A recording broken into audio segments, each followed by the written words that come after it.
रामदेव जी ने एक तुलसी के पत्ते पर राम नाम लिखा और उसके बराबर कोई धन तुला नहीं।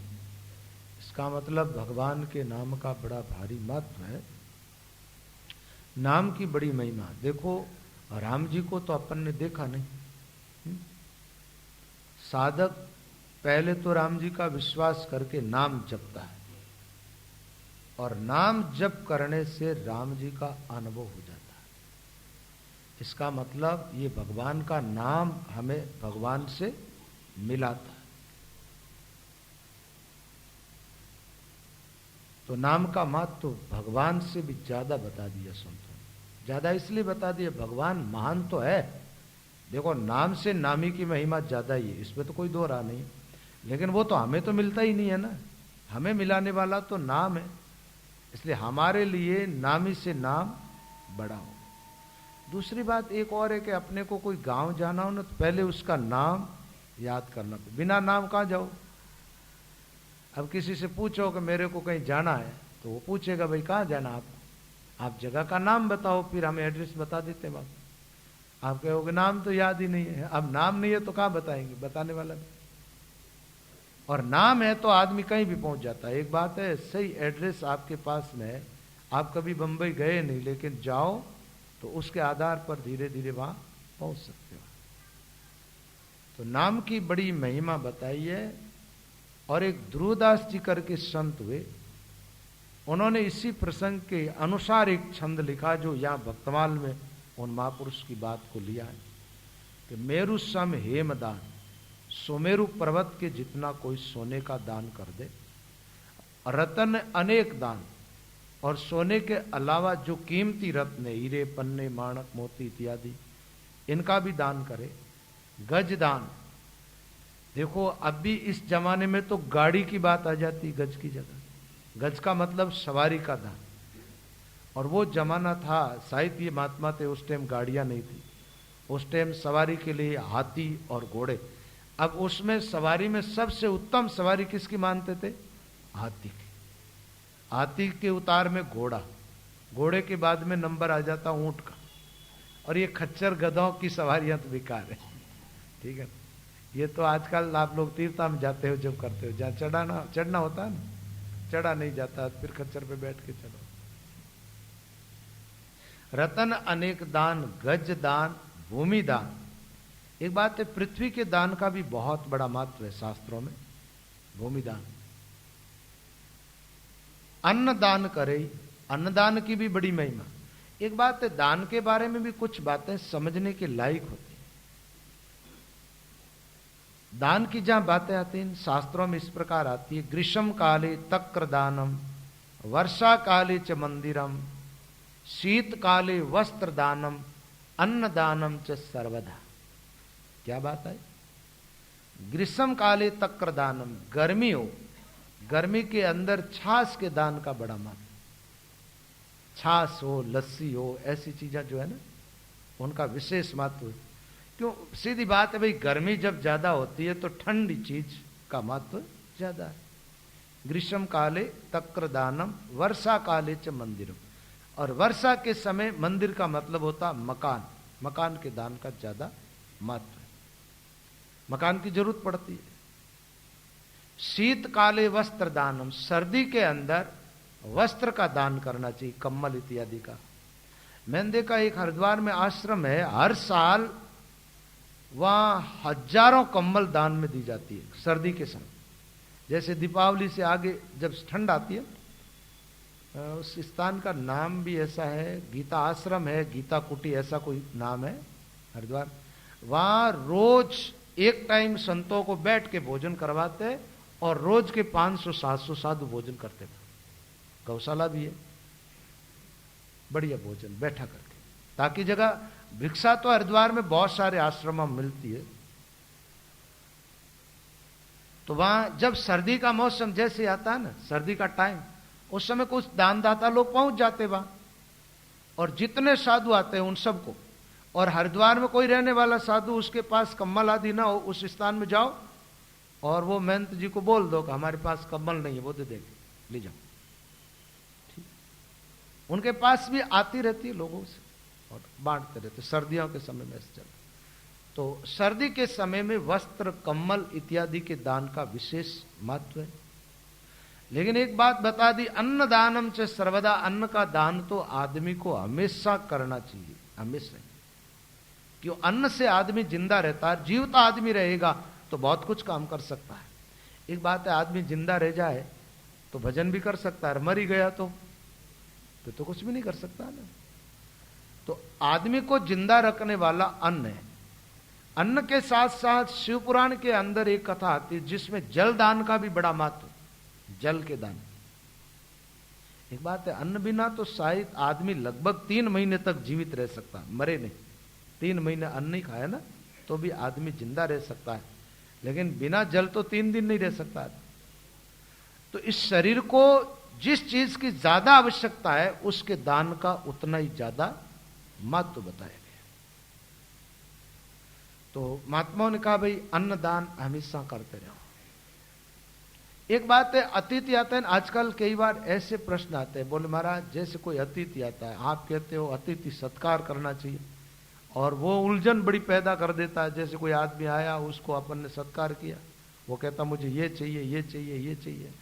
वो अतिथि होता ही नहीं है। अतिथि का अर्थ होता है अतिथि सोई थिति न बांधे। पहली बात तो यह है, वो संग्रह नहीं करता, वो अतिथि होता है। अब एक बात बताऊं, जैसे मेरे पास में व्यवस्था पूरी है और मैं आपके वहां पर आया तो मैं अतिथि थोड़ा ही हूं। मेरे पास तो रोटी है उतनी खाऊं जितनी, और बाद में मैं आया हूं, तो अतिथि के अर्थ में नहीं आता। दूसरी बात है, अतिथि होता है वो अपने मुंह से कुछ मांग करके लेता ही नहीं। वो तो आ गया भिक्षा के रूप में, अब आप जो दो, आपने जल पिलाया तो पी लिया, रोटी खिलाई तो खा ली, और फिर अगले घर चला गया। भिक्षुक का तो ऐसा ही होता है। मांगने वाले अतिथि तो नहीं होते हैं, भिखारी जरूर होते हैं, ठीक है। और भिखारियों को रोटी से ज्यादा कुछ देना निषेध है, रोटी से ज्यादा। हां, कपड़े फट गए हो तो नए कपड़े देना भी उनको निषेध, नहीं देना चाहिए। नई कम्बल आदि भी नहीं देनी चाहिए भिखारियों को। भिखारी को कम्बल देनी हो तो थोड़ी आपने ओढ़ ली, थोड़ी पुरानी हो गई वो दो, जिससे वो आगे ले जाके बेचे नहीं तो वो क्या करता, आगे ले जाकर के बेचता है, बेच के पैसे लेता है, पैसों शराब पी लेता है या पिक्चर देखता है। गलत काम करते भिखारी लोग, ठीक है। इन पर कोई धर्म का अंकुश तो होता ही नहीं। इसलिए पका हुआ अन्न दे सकते, उसका तो क्या करेगा, या तो खाएगा और डाल देगा तो जानवर खा जाएंगे, कुछ न कुछ काम में आएगा। पका हुआ अन्न भिखारी को दे सकते हो, ताकि सामान भी भिखारी को नहीं देना चाहिए। सामान तो कहां देना चाहिए, जहां साधु संतों के आश्रमों में अन्न क्षेत्र चलता हो, जहां भगवान के प्यारे भक्त भोजन करता हो, ऐसी जगह सामान आदि डलवाना चाहिए, भिखारियों को नहीं देना चाहिए। लेकिन अन्न जरूर देना चाहिए। मान लो भिखारी ये भूखा है, भोजन करा, भोजन दे दो। ठंड के मारा कांप रहा है, जैसा कैसा, क्योंकि वो है ही तो उस कदर का ही आदमी है ना, इसलिए उसको पुराना कपड़ा दो। जैसे कुत्ता होता है ना, कुत्ते को रोटी डालनी चाहिए, पुण्य होता है, लेकिन कुत्ते को घर में नहीं लाना, कुत्ते को बाहर, घर के बाहर रोटी डाल दो, खिला दो, ठीक है। बस उसका अधिकार वही है, वो उस लायक ही है, उसको वो योनि जो मिली है ना, घर के बाहर रहने के लायक योनि मिली, इसलिए वहीं रखना चाहिए। तो दान पुण्य का काम करने वालों को थोड़ा विशेष ध्यान रखना चाहिए। एक कहानी सुना दो आपको इस पर, जो आपके काम आएगी सबकी। एक बार क्या हुआ, एक सेठ बहुत बड़ा दानी था। ऐसा दानी व्यक्ति महाराज, उसने जब यज्ञ किया था एक बार, तो उस गांव में आने वाले सब रास्तों पर आदमी खड़े कर दिए। जो आदमी मिले उसको लाओ और भोजन कराओ। पूरे गांव को भोजन करवाए।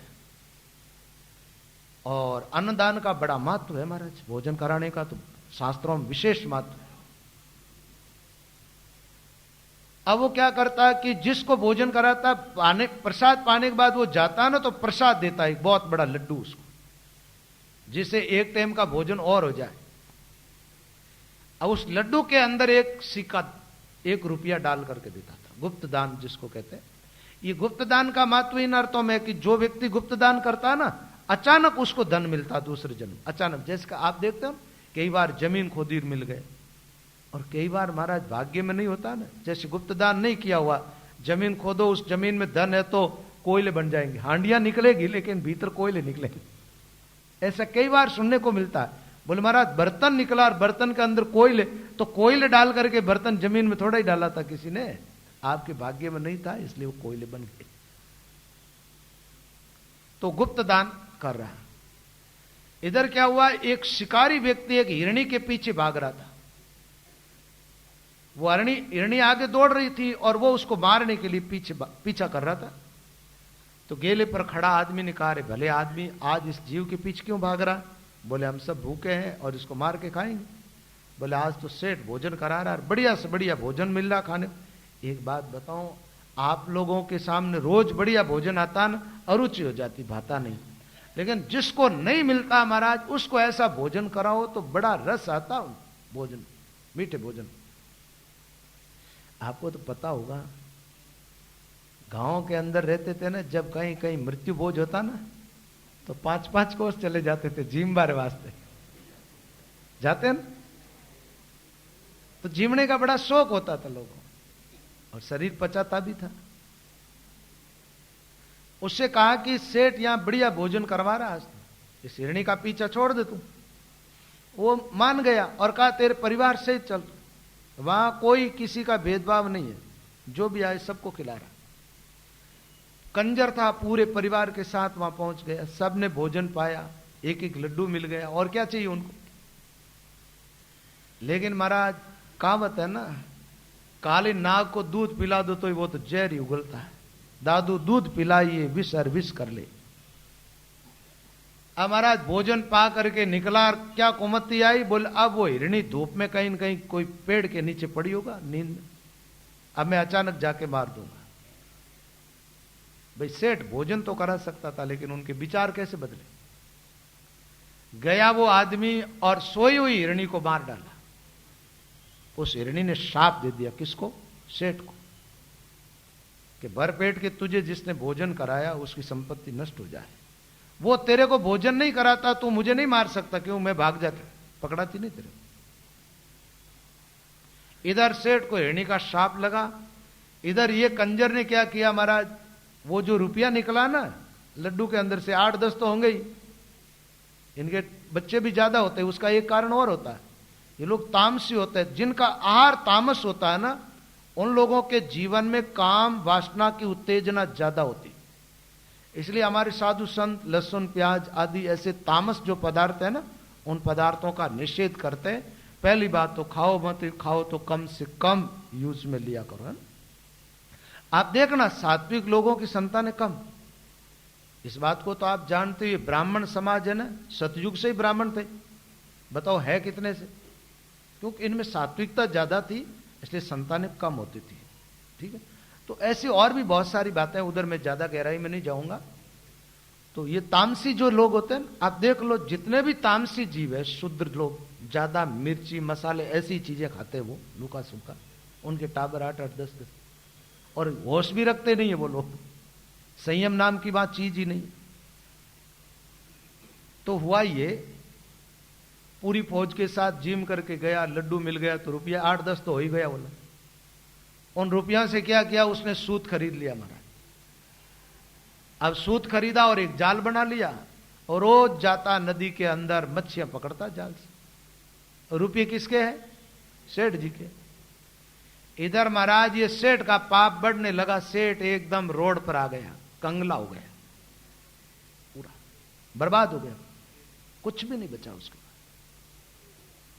अब तो ये परेशानी आ गई कि भोजन करने के लिए भी उनके पास कुछ बचा नहीं, मकान तक बिक गया, काम सब चौपट हो गए। एक दूसरा सेठ कोई पुण्य भेजता तो उसका पुण्य लेता, खुद पुण्य करता, और मान लो कोई अपना पुण्य किया हुआ बेच दे तो उस पुण्य को खरीद लेता। अब उस सेठ ने अपनी पत्नी से कहा, देवी वैसे तो पुण्य आदमी को कभी बेचना नहीं चाहिए, क्योंकि ये परलोक की पूंजी है, और पुण्य एक ऐसा वृक्ष है कि जिसकी छाया में जीव हमेशा के लिए सुखी रहता है। पुण्य एक ऐसा वृक्ष है जो जिसके सब तरह के मीठे मीठे अच्छे फल लगते हैं, यानी सारी सुख सुविधाएं जीव को पुण्य रूपी पेड़ से प्राप्त होती है। मैंने एक जो पुस्तक लिखी है ना, उसमें करीब 30-35 छंद केवल पुण्य किस प्रकार करना चाहिए और पुण्य का प्रभाव कैसा है, इस पर लिखे बहुत सारे शब्द। देखो कोई कविता आदि रचना करते हैं ना, उस समय पूरी एकाग्रता रहती है ना, तो उस समय जो भाव आते हैं वो लिख दिए जाते हैं। अब कथा जब हम करते हैं तो कथा करते करते दूसरे भाव आ जाते हैं, तो वो प्रसंग छूट करके दूसरी बात भी कई बार कह देते हैं। और एक बात और भी होती है, सारी बातें एक साथ कही भी नहीं जाती, एक साथ नहीं कह सकते अपन। तो बात यह है कि सेठ ने कहा कि अब अपने को और तो कोई उपाय नहीं है, पुण्य बेचना पड़ेगा। अपन ने जो यज्ञ किया उसके अंदर लाखों रुपए खर्च किए। उस जमाना में लाखों रुपए बहुत होते थे कहा लाखों रुपए लोगों के पास। किसी पास 1000 रुपए भी करने होते हैं ना, तो वो बहुत पैसे वाला आदमी कहलाता था, पैसे वाला। रुपये तो अब बढ़े 30-40 साल में, और वो भी देखा जाए तो 20 साल में ज्यादा बढ़े लोगों के पास। पत्नी ने कहा ठीक है बेचो, अब गुजारा तो चलाना जैसे कैसे ही। तो बोले वो सेठ पुण्य लेता है, मैं उनको बेचने के लिए जाऊं, लेकिन अब रास्ते में तो चाहिए ना। तो सेठ की पत्नी ने क्या किया महाराज, शायद मुझे लगता है वो मारवाड़ी सेठ था कोई। अभी वर्तमान में तो मारवाड़ी सेठ ये भी बहुत पैसे वाले हो, या तो मेरे को सब मेवाड़ी मिलते हैं, लेकिन ये कलकत्ता की तरफ ज्यादा कर शेखावाटी के मारवाड़ी बनी है ज्यादा। महेश्वरी अग्रवाल वो उधर वाले ज्यादा कलकत्ता की तरफ उधर निकले, इधर मेवाड़ वाले इधर गुजरात की तरफ ज्यादा है। हम लोग तो क्या सब जगह जाते हैं ना, तो सब तरह के मिलते ही रहते हैं जहां जाओ, अलग अलग जगह। वैसे मारवाड़ी इधर भी है, मेवाड़ी उधर भी, ऐसी बात नहीं है, लेकिन ज्यादा मारवाड़ी उधर है। तो मोटे मोटे बाजरे के 4 रोट बना करके उसकी पत्नी ने सेठ को दे दिए, बोले कि रास्ते में आप भोजन कर लें। ठीक है, मारवाड़ी लोग बाजरो खावे सर्दिया में, और मेवाड़ी खावे मक्को, है ना। मारवाड़ में घाट भी बाजरे के आटे की बनती है, बाजरे के दलिए की। मेवाड़ में घाट बनती है मक्के की। दूसरी बात, मारवाड़ का बाजरा मीठा होता है, बाजरा नहीं होता सही अर्थ में, मारवाड़ की बाजरी होती है। बाजरी का दाना छोटा होता है, पीला होता है, बाजरे का दाना मोटा होता है। गुजरात में बाजरा ज्यादा मिलता है, बाजरे में ज्यादा स्वाद नहीं आता। अपने जोधपुर के पास से बाजरी ला करके खाओ आप, सर्दियां में बहुत मीठी होती। और एक काम करो, यहां ला करके क्या खाओ, एक बार अपने जोधपुर रामदार सर्दियां में आ जाए करो, 1-2 दिन वास्ते बढ़िया सत्संग करा दान, बाजरे का सोगरान गुड़न घीन चीमा आई जोते तो अब ही नहीं तो दे दादा ने। ठीक है, जहां की चीज होती है ना वहां बहुत अच्छी लगती है। अब कई बार तो क्या होता है, हम लोग मेवाड़ में आते हैं ना, लोग कहते हैं मारवाड़ी महाराज है जो बाजरे, अरे बाजरे कहाँ खिलाते, हम तो वहां रोज खाते हैं, यहाँ तो मक्की खिलाओ, लेकिन वहां नई चीज है। तो सेठ महाराज बाजरे की मोटी मोटी रोटियां 4 रोटी लेकर के निकल गया। तो आगे चलते चलते एक जगह एक कुआं था, कुएं के पास में एक कुतिया ब्याई हुई थी जंगल। अब सेठ ने विचार किया यहां पानी पी लेते हैं और भोजन कर लेते हैं। तो पहले लोग पैदल चलते हैं ना, रस्सी साथ में रखते थे और लोटा रखते थे, जिससे पानी कुएं से खींच करके पी लो। पहले पुराने साधु संत भी रस्सी साथ में रखते थे, रस्सी जिससे पानी कुआं से खींच करके पीना होता था। सेठ ने कुएं से पानी खींचा, पानी पिया, देखा कि वो कुतिया क्या कर रही है, ब्याई हुई है, छोटे छोटे बच्चे, उन बच्चों को लपक के पकड़ती है और फिर छोड़ती। सेठ बुद्धिमान था और पुण्यात्मा भी था, साधारण तो था नहीं व्यक्ति। उसने विचार किया कुत्ती इनके बच्चों को बार बार पकड़ती, इसका मतलब ये भूखी है और इन बच्चों को खाना चाहती है, लेकिन इसके बच्चे इसलिए वापस छोड़ती है, इसकी जगह दूसरे जीव हो तो ये खा जाए, अभी भूखी है इसलिए। सेठ ने 1 रोटी कुत्ती को डाली, वो पूरी खा गई, दूसरी डाली वो भी खा गई, तीसरी डाली वो भी खा गई, 4 रोटी चारों ही कुत्ती को डाल दी। कुतिया को पानी पिला दिया, रोटी डाल दी, सेठ उस दिन भूखा रह गया। एक बात है, पुण्य की महिमा बड़ी, ये तो यहां इस सेठ की बात आ गई ना। ऐसी एक रबिया करके बीबी हुई थी, जो मुस्लिम महिला थी, और मक्का जी जा रहे थे, इनका काफिला, एक बादशाह की पत्नी थी। उसने अपने सिर के बाल उखाड़ करके रस्सी बना करके कुत्ती को पानी पिलाया। उसकी कहानी इस प्रकार है कि काफिला आगे निकल गया और वो कुतिया को देखा कि बहुत प्यास से मर रही है, मर जाएगी। तो उसने पानी कुएं से खींचने की कोशिश की तो कुआं बहुत पानी गहरा था, रस्सी छोटी हो गई, पानी कैसे पिलाए। तो उसने महाराज अपने सिर के बाल अपने हाथ से उखाड़ ली, बाल लंबे लंबे थे उसके, हाथ से उखाड़ उखाड़ करके बालों की रस्सी बट करके एक से आगे जोड़ जोड़ करके और कुत्ती को पानी पिला दिया। कहते हैं वो मक्का जी गए ना तो 50 कोस मक्का तीर्थ उसके सामने आकर के प्रकट हो गया कि देवी मैं तुम्हारे दर्शन करने के लिए आया हूं, तुम बहुत पुण्य आत्मा, महान पवित्र आत्मा। एक कुत्ती को पानी पिलाने से, और ये कुत्ती का मात तो नहीं है पानी पिलाओ उसका, आप जानते हो स्त्रियों के सिर की शोभा केस होता है, और अपने हाथ से केस उखाड़ करके रस्सी बना करके कुत्ती की जान बचाना, ये पुण्य आत्माओं की निशानी है। तो यहां सेठ ने कुत्ती को पानी पिलाया, रोटी खिलाई और फिर उस कुत्ती के बच्चों को साथ में ले आए, गांव के पास में ला करके कुत्ती को और बच्चों को छोड़ दिया। एक बात है, जो ये पुण्यात्मा और भगवान के भक्त होते हैं, इनके जीवन में संकट आए तो भी ये अपना स्वभाव नहीं छोड़ते, स्वभाव वही रहता है। तकलीफ में है उसके बावजूद भी दया की भावना उनमें वही, कुत्ती को लाके वहां छोड़ दी और उस सेठ के वहां पहुंच गया जो पुण्य ले रहा था। तो सेठ ने आदर किया, बिठाया और कहा कि आप बेचना चाहते हो तो जो है आपका पुण्य वो सब एक कागज के पन्ने में लिख करके तराजू के पलड़े में रख दो, उसके बराबर धन जितना तुलेगा दे दूंगा। सेठ ने पूरा का पूरा जो यज्ञ किया उस यज्ञ के पुण्य को एक पन्ने पर लिख करके रखा, तराजू के पलड़े में कुछ भी नहीं चढ़ा। वो सेठ विचार करने लगा लेने वाला कि तकलीफ में है इसलिए झूठ बोल रहा है और झूठ बोल करके कुछ लेने चाहता। उन्होंने कहा सेठ जी झूठ नहीं बोलना चाहिए, यहां झूठ के बराबर कुछ भी तुलता नहीं है।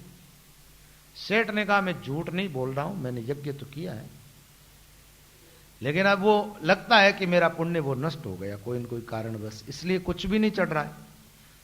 तो लेने वाले सेठ ने कहा कि आपने कोई अभी इस काल में नया कोई पुण्य किया? बोले नया क्या करूं, मेरे पास कुछ है ही नहीं, खुद के खाने कोई नहीं है तो मैं पुण्य क्या करूंगा। बोले तो भी याद करो आप। बोलो और तो कुछ नहीं, आज कुत्ती को 4 रोटी डाली थी। बोल वो लिख दो। अब वो लिख करके और तराजू के पलड़े में रखा तो महाराज सेठ ने इतना सोना धन डाल दिया उस तराजू के पलड़े में, लेकिन कुछ भी तुल ही नहीं रहा। वो तो इतना भारी हो गया पलड़ा कुत्ते की रोटी वाला। आखिर उस सेठ ने कहा कि भाई ऐसा है कि इसके बराबर तो ज्यादा तुल रहा है, मेरे पास ज्यादा देने को नहीं, इतना है ले तो ले लो। उसने कहा सेठ जी मैं भी बढ़िया का बेटा हूं, घाटे का सौदा कभी नहीं करूं। वो समझ गया कि ये पुण्य मेरा साथ देगा, इस पुण्य को बेचना नहीं, तकलीफ है तो है सहन करेंगे। वापस चला गया। अब वापस आती दफे क्या हुआ कि वो जो कंजर जहां रहते थे ना वहां से वो निकला तो उसने पहचान लिया कंजर ने सेठ जी। बोले सेठ जी आप तो वही है ना, यज्ञ किया, लोगों को जिमाया था, आपने एक एक लड्डू दिया, आपकी कृपा से मेरे काम बहुत बढ़िया चल रहा है। सेठ जी ने कहा क्या काम चल रहा है? बोले आपने वो एक एक रुपया दिया था ना गुप्त दान के रूप में, बस उसे जाल सूत लाया, जाल बना लिया, देखो ये जाल आपका ही दिया हुआ, रोज मच्छियां पकड़ता हूं, आराम से चलता है। वो तो अपने हिसाब से बोल रहा। सेठ जी ने कहा तू ही तो मेरे को बर्बाद कर चुका, तूने ही तो किया है कि इस ढंग से रोज के कितने जीव मार रहा और वो पाप मेरे को लग रहा। सेठ ने कहा भाई तो ठीक है, मैं आज यहां रह नहीं चाहता हूं। बोले सेठ जी रह जाओ, बड़ी कृपा होगी आपकी। सेठ को रहना क्या था, कंजरों में रह गया। आखिर तो वो तो सेठ ही था हमारा। वो रात्रि में रुकार सब सो गए, सोने के बाद उस जाल को उतारा नीचे और तूड़ी लगाई उसके, जाल को रात में बाल दिया, जला दिया और सेठ वहां से निकल के अपने घर आया। अब घर आया तो विचार किया मेरी पत्नी तो इंतजार कर रही होगा ना कि भाई कुछ लेके आए। तो उसने क्या किया, कंकर पत्थर कुछ इकट्ठे कर लिए और अपनी जो धोती थी ना उसके पल्ले में बांध दी। पहले लोग पुराने क्या करते थे, गांव जाते हैं ना धोती साथ में लेकर के जाते हैं, स्नान करे तो बदल ले, धोती के पल्ले बांध करके लेके आ गया। चुपचाप घर में गया, वो धोती घर में रख दी। सेठानी ने सोचा कुछ लेके आए। सेठ बाहर चला गया, विचार किया अभी खोलेगी देखेगी और क्या जवाब दूंगा इनको। चुपचाप बाहर जाके बैठ गए।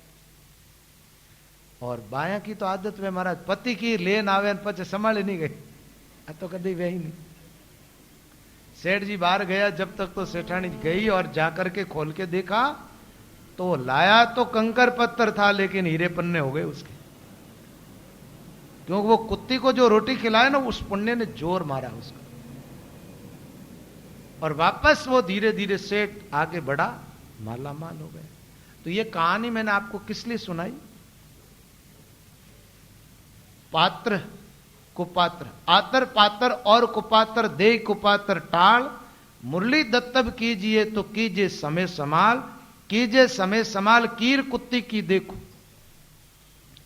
तो वहां बताया गया आत्र का मतलब तो होता आतुरता। देखो जैसे जिस जीव को आवश्यकता है जिस चीज की, वहां कृपणता नहीं करते हुए दो, इसका मतलब तो होता आतर। आतर मतलब आतुरता। और ज्यादा जैसे अपने पास धन संपत्ति अपन ने संग्रह कर रखी है तो फिर पात्र देख करके हम जो पैसे खर्च कर रहे हैं ये व्यक्ति आगे जाकर के लगाएंगे का, अच्छी जगह पर पैसे लग जाए ना तो लोगों का पुण्य इस कदर बढ़ता है। जैसे मान लीजिए जहां कहीं साधु संत बैठ के भजन करता है ना, और उनकी कोई कुटिया बनी, उसमें अपना पैसा लगा।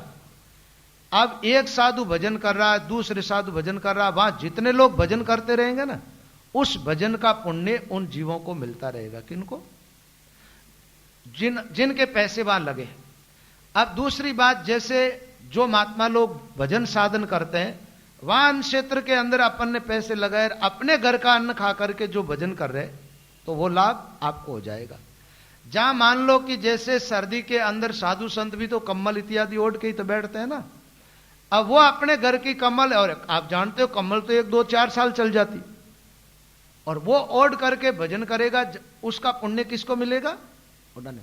तो हमेशा जो धन खर्च करते उसमें देखना चाहिए कि हमारा धन ठीक तो लग रहा है ना, अच्छी जगह लगे जहां पुण्य बढ़ता जाए। मान लो अपन चले जाए उसके बावजूद भी उस जगह का पुण्य अपना बढ़ता रहे, ऐसी जगह पर पैसे कुछ खर्च आदमी को उदारता पूर्वक करना चाहिए। नहीं तो आजकल कई लोगों की मानसिकता बन गई, बोले साधु संतों के पास तो बहुत कुछ है, भिखारियों को देना चाहिए। आपको पता नहीं है बहुत कुछ है तो भी पुण्य फलित वही होगा जहां भजन करने वाले साधु संत रहते। भिखारियों को दिया हुआ पुण्य कभी फलित नहीं हो सकता।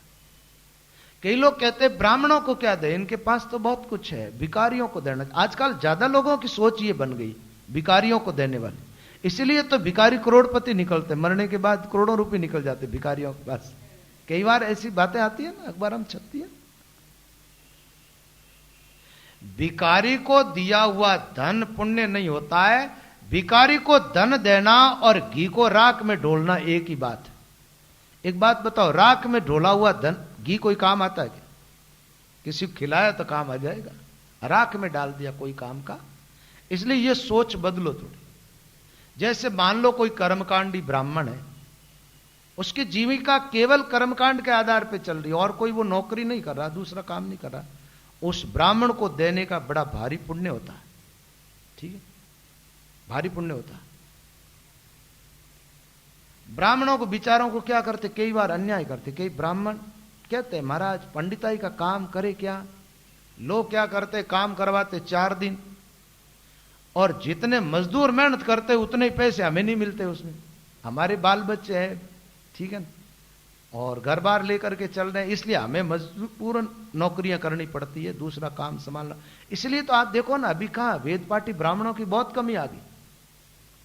इसलिए जो वेदों का अध्ययन करते ब्राह्मणों के बालक जहां कहीं भी रह करके, या जो ब्राह्मण कर्मकांडी है उन ब्राह्मणों की सेवा करनी चाहिए, उनका आदर करना चाहिए, जिससे ब्राह्मण जाति में एक उत्साह बढ़े कि भाई हमें दूसरी नौकरी की जरूरत भी नहीं है, हम वेद पाठ इत्यादि करेंगे, हमारा जो ब्राह्मण का कर्म है वो करेंगे तो भी हमारा काम चल जाएगा।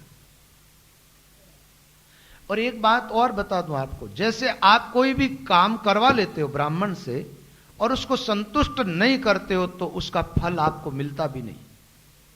जैसे ब्राह्मण ने आपकी कर्मकांड किया, हवन किया, यज्ञ किया, कुछ भी किया, ठीक है ना, और फिर उसको दक्षिणा देकर के संतुष्ट न करते हो ना, तो उसका फल आपको नहीं मिलता, उस ब्राह्मण को ही, उस ब्राह्मण के पास ही उसका पुण्य रहता है। यजमान को तो जब ही मिलता है ना जब वो ब्राह्मण यजमान के लिए करता है। और यजमान ने मान लो ब्राह्मण को संतुष्ट नहीं किया तो वो सत्कर्म ब्राह्मण का खुद का रह गए। मान लो आपने जप करवाया और ब्राह्मण को संतुष्ट नहीं किया तो उस जप का फल ब्राह्मण के पास रहेगा, आपको नहीं मिलेगा। लेकिन एक बात और भी है, ब्राह्मण अति तृष्णामय न हो, अति न हो।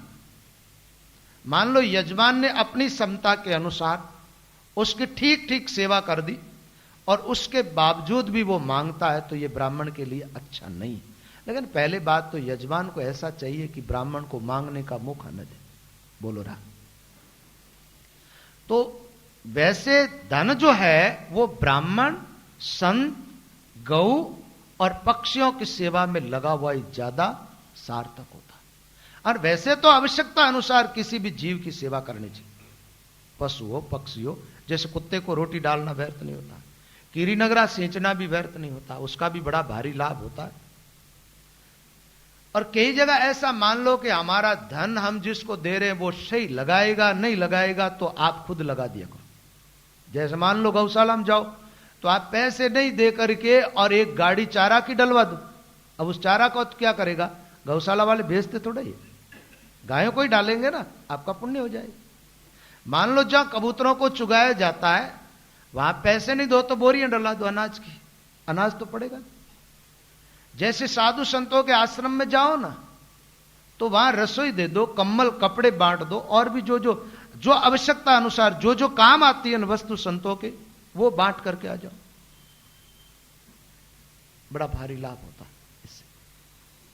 तो हमेशा क्या करना चाहिए, पात्रता का ध्यान रख करके। अपने गीता जी के अंदर आप देखेंगे, गीता के 17वें अध्याय में 3 प्रकार के दान की बात आती, जिसमें तामस, राजस और सात्विक दान।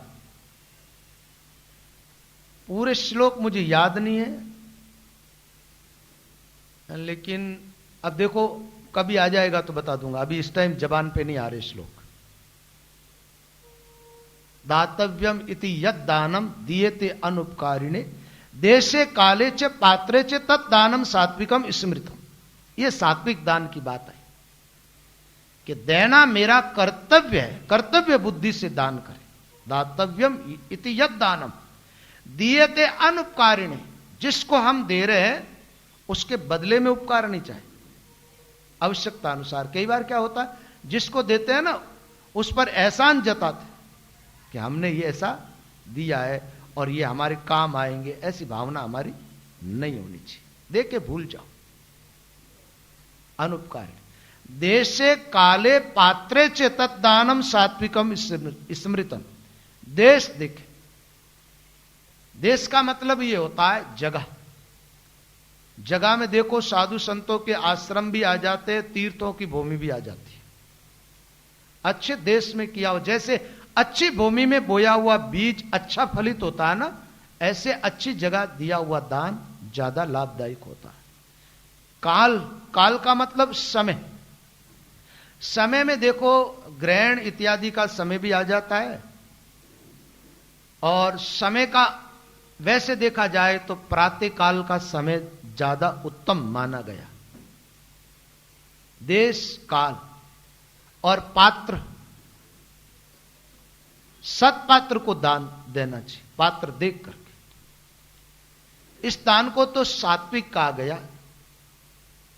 राजस तामस दान की कभी श्लोक मेरी जबान पे आएगा जब बता दूंगा, ये भी आ गया, आज योग की बात है। होता यह है कि पाठ रोज करते रहे। वैसे तो गीता पूरी कंठस्थ कर रखी, लेकिन रोज पाठ नहीं करते ना, पाठ नहीं करने से कई बार श्लोक दिमाग से निकल जाते हैं। आप जानते हो, एक किसी गुरु ने चेले से पूछा, बोले कि चेला,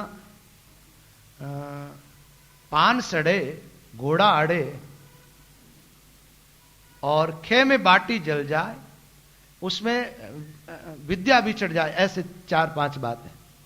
कि विद्या में तो विस्मृति हो जाती है, बाटियां जल जाती है, पान सड़ जाते हैं और घोड़े अड़ जाते हैं। तो चेले ने चारों बातों का एक बात में जवाब दिया कि गुरुजी फेरी नहीं, फेरी नहीं। फेरी का मतलब समझ गए? बाटी को फेरते रहो तो जलेगी नहीं, एक ही जगह रख दी ना आग पर तो जल जाएगी। और पान जो खाने वाला पान होता है, पानी में एक ही जगह पड़ा रहने तो सड़ जाएगा, उसको पलटते रहो वो चलता रहेगा।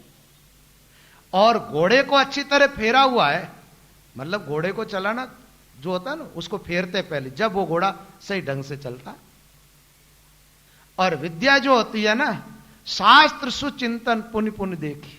एक तो शास्त्र बार बार देखना चाहिए, और दूसरी बात कंठस्थ जो विद्या हो जाती है ना, उसका रोज पाठ करते जाओ तो वो बराबर याद रहती है। अब रोज पाठ होता नहीं है तो फिर वो क्या होता है, कई बार जो अपन बात बोल नहीं चाहते, कभी आगे पीछे की याद आती है, पूरी याद आती है, नहीं आती है, ऐसा हो जाता। तो हम भी क्या है, थोड़े आलसी हो गए, इसलिए पाठ कम हो रहा है। पहले शुरू शुरू में याद की जब, तो 1.5 घंटे में पूरी गीता पाठ बिना देखे हो जाता था फटाफट। जैसे श्लोक है तो 1.5 घंटे में हो जाता है, ज्यादा टाइम नहीं लगता। लेकिन अब देख देख के करो तो ज्यादा टाइम लगता है। 2 घंटे में तो वैसे ही गीता जी का पाठ पूरा हो जाता है। 700 श्लोक तो है ही गीता, ज्यादा है। 2 घंटे में पाठ आराम से कर सकते। तो बात यह है कि भाई दान करती दफे थोड़ी सावधानियां बरते तो विशेष लाभ प्राप्त हो सकता है साधक को, विशेष। और काम वही करना चाहिए ना। एक बात बताओ, जैसे किसान एक तो अन्न बोए बढ़िया अच्छा खेत के अंदर, और एक सामर की झील में ले जाए अन्न डाल दे, तो सामर की झील में अन्न डाले तो कैसा रहेगा? फसल होगी क्या? क्या होगा? नमक बन जाएगा। ये भिखारियों को दान देना और सामर की झील के अंदर अन्न डालना बराबर है। आजकल ऐसी मानसिकता बन गई, इसलिए मैं बार बार ये बात दोहरा रहा हूं। लोगों की मानसिकता ऐसी। मेरे पास कई बार लोग बोल जाते हैं ना, बोले महाराज इससे तो अच्छा भिखारियों को देना चाहिए। दो जाओ, अच्छी बात है, बहुत बढ़िया, कौन मना करता तुम्हें? क्योंकि तामसी जीवा की सोच ऐसी रहती है, वो देश का, काल का, पात्रता का ध्यान नहीं देते। तामसी लोगों को जो करना, पहली बात तो तामसी लोग करते भी नहीं है ना, ठीक है, दान पुण्य करते भी नहीं, वो दिखावा ज्यादा करते। वो भिखारियों को डालते तो डाल के आ जाते बस, ठीक है, जयराम जी की। तो यहां बताया गया अन्नदान करे ही आदमी, ये भगवान नाम की महिमा है। इसके साथ तो ये दान की बातें आ गई, इसलिए बता दी आपको, ताकि राम नाम की महिमा सबसे ज्यादा बताइए। मोते न के तुला दान मकर प्रयाग नाम। महात्मा कहते मोती तोल करके कोई दान करे, और मकर संक्रांति के दिन प्रयागराज में स्नान करने का बड़ा महत्व है। तुलसीदास जी ने तो लिखा है कि सब तीर्थ मकर संक्रांति को प्रयाग में आ जाते, और प्रयागराज को तीर्थों का राजा माना गया, इसलिए मकर संक्रांति का वहां स्नान का विशेष महत्व है। वहां जाकर के आदमी स्नान भी करे तो भगवान नाम के बराबर, भगवान नाम की महिमा उससे भी ज्यादा है। ग्रहण में काशी दान, ग्रहण के अंदर दान करना, या काशीपुरी, काशी आदि क्षेत्र पवित्र माने गए, वहां जाकर के दान करना। चित्तमाज धरे सैया दान, कन्या दान, कोटि कोटि गौदान। सैया का मतलब विस्त्रों का दान करना, खाट इत्यादि का दान करना, ये हमारे शास्त्रों में इनका महत्व है। कन्यादान, कन्यादान का अर्थ होता है जैसे कोई गरीब ब्राह्मण की कन्या को पना दिया, विवाह कर दिया, या कन्या का विवाह हो रहा है, उसके अंदर अपन ने अपनी तरफ से कुछ कन्या को दिया। फिर बताया कोटि कोटि गौदान, ये 2 बार शब्द आया कि करोड़ों गायों का दान दे दिया जाए। इतना आदमी करे तो ये काम करने से, पुण्य करने से आदमी का पाप नष्ट होता है। लेकिन उसके बावजूद भी महात्मा कहते पूरे पाप नष्ट नहीं होते, पूरे पाप नष्ट नहीं होते। इस पुण्य के फल रूप में जीव को स्वर्ग मिलता है, सुविधाएं मिलती है। जो जो वस्तु हम पुण्य के निमित्त कर देते हैं ना, दान में दे देते हैं ना, वो हजारों गुना होकर के लौट के अपने पास आ जाती वापस, और उसका अपने ही पुण्य का फल अपन भोगते हैं। जैसे कई लोग बहुत सुखी है ना, ज्यादा धन है ना, तो उन लोगों का पहले जन्म में दिया हुआ है, इसलिए उनका पुरुषार्थ जल्दी फलित हो रहा है और वो धनवान हो रहे हैं, उनको सुख सुविधाएं मिल रही है। और जिन लोगों ने कुछ भी नहीं किया पहले, वो बहुत प्रयास करते, उसके बावजूद भी बहुत कम पाते हैं। एक दिन मैंने एक कहानी सुनाई थी, आप लोगों को याद हो तो, आगे कियो न अब मिलो अब करबे को नाय, दोनों भो में जीवड़ा फिर गोता खाए। आगे करो सो अब मिलो अब करता है फेर, जन्म जन्म आगे मिले संत कहते टेर। चार मोहल्ला दे तो कर नीचा नैन, कहो कहां से सीखिया ऐसी विधि की दैन। ऐसी एक कहानी सुनाई थी ना, याद आ गई होगा, बस याद ही दिलानी थी आप लोगों को। अच्छा, अपन जो करते वो अपने पास लौट के कैसे आते, इस पर एक छोटी सी कहानी सुना देता हूं।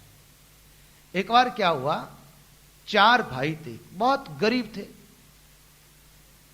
तो गरीबी में गुजारा कर रहे थे। एक सेठ के वहां पर कोई बच्चे का विवाह था, तो सेठ ने कहा उनसे, बोले तुम मेरे विवाह में काम करो, तुम्हें मजदूरी भी दी जाएगी और साथ में भोजन बढ़िया कराएं। वो चारों भाई सेठ के वहां पर खूब काम किया। सेठ ने उनको भोजन करवा दिया और कुछ भोजन उनको साथ में दे दिया। अब वो साथ में दिया वो भोजन लेकर के वे लोग जंगल में पहुंच गए, लकड़ियां काटी, दिन भर वहां मेहनत की। भूख लगी तो अब चारों ही बैठ गए भोजन करने के लिए, पतले लगा दी और जीवन में पहली बार बढ़िया भोजन मिला, तो खाने के लिए एकदम तैयारी। इतने में कोई जंगल में एक भिक्षुक महात्मा आ गए। महात्मा ने आकर, साधु संत भक्त जो होते हैं ना, वो तो ऐसे होते हैं, महाराज भूख लगती है तो किससे भोजन मांग ले और खा ले। एक महात्मा की ऐसी कहानी आती है, एक संत जो भूख लगी गांव में भिक्षा के लिए गए, तो कबूतरों का जो चौतरा होता है उस पर किसी ने भूंगड़े डाल रखे थे, तो वो बंदर भी चुग रहे थे, कबूतर भी चुग रहे थे, वो महात्मा भी बैठ के खाने लगे। एक राजा वहां से निकला, राजा ने कहा महाराज यहां, बोले भूख लगी है, भूख मिटा रहा हूं, भूख लगे जब भिक्षा करना। बोले तो आप मेरे साथ चलो, मैं भोजन कराऊंगा आपको मेरे घर। महात्मा ने कहा चलो। राजा ले गया तो राजा के घर चले गए। वहां राजा ने क्या बढ़िया भोजन कराया महात्मा जी को। भोजन कराने के बाद वो 1 रुपया भेंट किया, तो महात्मा ने कहा भी मुझे तो इसकी तो जरूरत नहीं है, भोजन की जरूरत ही पा लिया, त्यागी महात्मा थे। राजा ने जबरदस्ती दे दिया, बोल महाराज आगे किसी गरीब को दे देना। महात्मा जी ले लिया। आगे क्या हुआ, एक कोई राजा क्या, बादशाह की बात आती है, हिंदुस्तान का सम्राट किसी दूसरे राजा पर, बादशाह पर कोई चढ़ाई करके जा रहा था। तो वो क्या कि महाराज भगवान से प्रार्थना कर रहा है कि मैं युद्ध करने के लिए जा रहा हूं और इस युद्ध में मेरी विजय होनी चाहिए और वो देश पूरा मुझे मिल जाना चाहिए, ऐसी प्रार्थना कर रहा था। उस साधु ने देखा इससे मोटा भिखारी कहां मिलेगा, इस गरीब को दे देते हैं अपन। तो उन्होंने क्या किया, वो 1 रुपया उसके हाथ में रख दिया। उसने आंख खोल के देखा, कोई महात्मा खड़े। बोले क्या कर रहे हो? बोले किसी राजा ने मुझे 1 रुपया भेंट किया था और उसने कहा किसी गरीब को दे देना। तो कहा मैं आपको गरीब नजर आ रहा हूं? बोले तो? बोले मैं हिंदुस्तान का बादशाह हूं। महात्मा ने कहा तेरे से बड़ा गरीब मुझे तो इस दुनिया में नहीं दिख रहा है। लोगों की भूख तो बहुत कम होती है, तू तो पूरा देश का देश निगल नहीं चाहता, इतना बड़ा भिखारी है।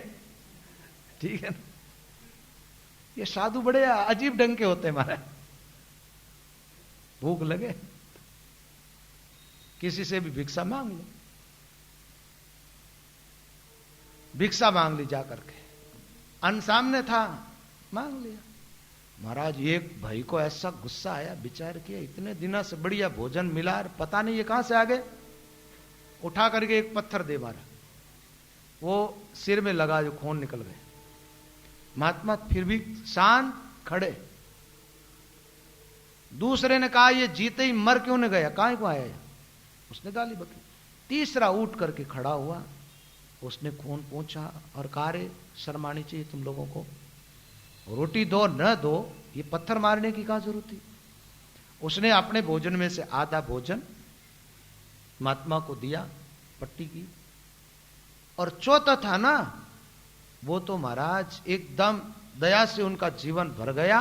अपना पूरा का पूरा भोजन उस संत को दे दिया, जिमा दिया संत को। संत जिम के चले गए भजन करने के। अब देखो आप जानते हो मृत्यु तो सबकी होती है। चारों मरे, मर करके वापस दूसरा जन्म हुआ। एक तो सम्राट बन गया, एक नगर सेठ, एक कोड़ी बना, एक जन्मतार मरता। तो जो राजा बना था उसके मन में जिज्ञासा उत्पन्न हुई। उन्होंने कुछ विद्वानों संतों से पूछा कि महाराज मेरे पूर्व जन्म देखने चाहता हूं। तो एक सिद्ध महात्मा थे, उन्होंने कहा कि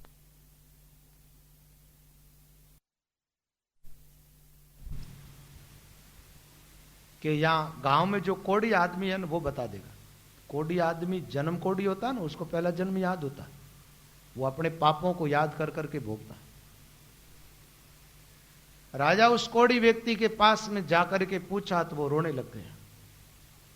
उन्होंने कहा क्यों रोते हो, बताओ। तो कहा महाराज क्या बताएं, पहले जन्म के अंदर अपन सगे भाई थे, और अपन ही नहीं, ये नगर सेठ जो है ना ये भी अपना भाई था। और एक भाई जो है बार बार जन्मता मरता है।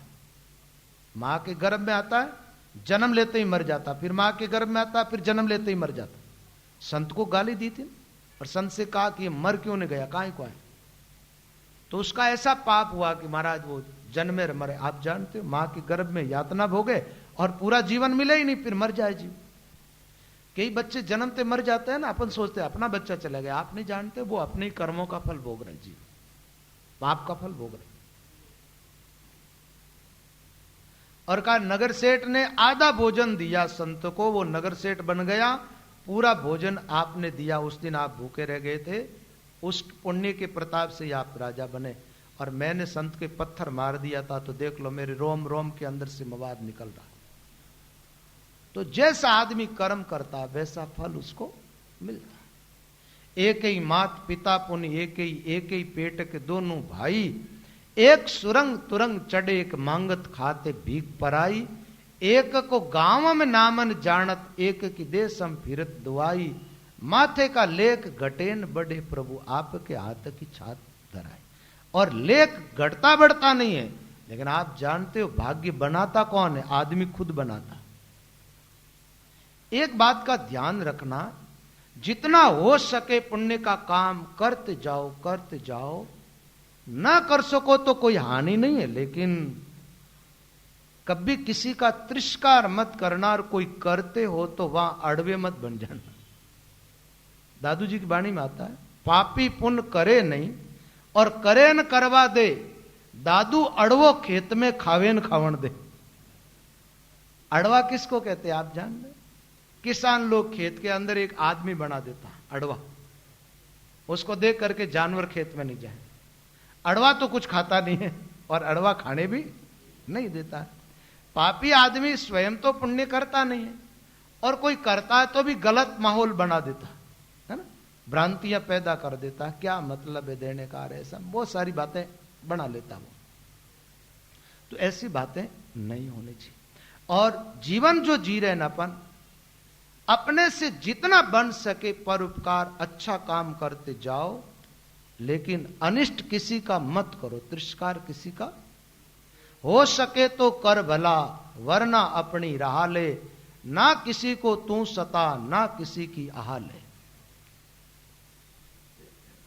महात्मा तो कहते हैं मंदिर और मस्जिद तोड़ो वो तो घर पत्थर का, दिल किसी का मत तोड़ो, ये घर खास खुदा का, परमात्मा का घर। सावधानी बरतो जीवन काल। और मान लो कोई गलत आदतें हैं हमारी, ठीक है ना, हम किसी का तिरस्कार कर रहे हैं, बोलने का होश नहीं रख रहे हैं, तो एक काम करो ना, आप अपना जीवन बदल नहीं सकते क्या? सत्संग करके कोई भी गलत आदत, कल मैंने एक बात बताई थी, जैसे नशे आदि करते हो तो उनका क्या आप परित्याग नहीं कर सकते? क्या आप गलत आदत में पढ़ना ही जानते हो, उससे निकलना नहीं जानते? तो गलत चीज को जैसे पकड़ लेते हो ना, वैसे छोड़ने का भी प्रयास करा करो। मान लो अपना स्वभाव कुछ गलत हो गया है, तो अपन अपने स्वभाव को सुधार भी तो सकते हैं ना। सत्संग किस लिए सुनते हैं ये बताओ? कुछ अपने विचारों को सुधारने के लिए, अपने स्वभाव को सुधारने के लिए, अपनी आदतों को सुधारने के लिए, अपने आहार और व्यवहार को सुधारने के लिए तो अपन सत्संग करते हैं। जीवन में जैसे गलतियां हो जाए, तो एक गलती एक बार हुई, दोबारा ना हो, ऐसा पूरा प्रयास आदमी को करना चाहिए। रंग वाले रंग से तस्वीर बदल देते हैं, निकला हुआ कबान से तीर बदल देते हैं। तू अपने आप कौन बदल सका नादान, बदलने वाले तकदीर बदल देते हैं। बदलने वाले लोग तो अपना तकदीर, क्यों तकदीर आप ही तो बनाते हो ना। बदलो जीवन, ये जीवन थोड़ा सा मिला है, इसके अंदर बढ़िया से बढ़िया काम कर लो, अच्छा से अच्छा। और बढ़िया काम देखा जाए तो मेरी नजर में तो सर्वश्रेष्ठ काम तो है भगवान नाम का जप। उससे नीचे आओ तो है पुण्य का काम, जो धन कमाए उसको परमार्थ में लगाते जाओ। एक बात बताऊं आपको, बढ़िया बात, मान लो जैसे आप लोगों से भजन नहीं होता है, क्योंकि रजोगुणी जीवन है, संसार के प्रपंच में ज्यादा लगे हो, तो जो जो भजनिक पुरुष है, भजन करने वाले, उनकी सेवा में आप अपना धन लगा दो, उससे आपका कल्याण हो जाएगा, आपको लाभ हो जाएगा। तो दूसरा काम है पुण्य का, और तीसरा काम, शरीर जब तक स्वस्थ है हमारा तब तक आलसी नहीं बनना, निठल्ला नहीं बनना। इस शरीर से ज्यादा से ज्यादा सेवा कर लो। जहां समाज में जिनको आपकी सेवा की आवश्यकता है, सेवा करो, भजन करो, पुण्य करो और सेवा करो, और सत्संग करते रहो, सदग्रंथों का अध्ययन करते रहो। इससे जीवन एकदम बढ़िया हो जाएगा। अच्छा जीवन जीने का प्रयास करें। वैसे आज मैं नामदेव जी की कथा में प्रवेश ही नहीं कर पाया। ये ध्रुवदास जी महाराज का जो छंद आ गया बीच में, इसने मुझे रोक लिया। तो कल आपको नामदेव जी की जो भी बात होगी, अब ज्यादा लंबी नहीं है, या तो एक दिन में या 2 दिन में नामदेव जी की कथा पूरी करेंगे, और फिर पीपा जी की कथा बहुत ही बढ़िया कथा है, वो सुनाएगा। रामानंद जी महाराज के शिष्य हुए थे पीपा जी महाराज। अब सत्संग का टाइम भी हो गया, प्रसंग को विश्राम देते। आप सब भाई बहन थोड़ा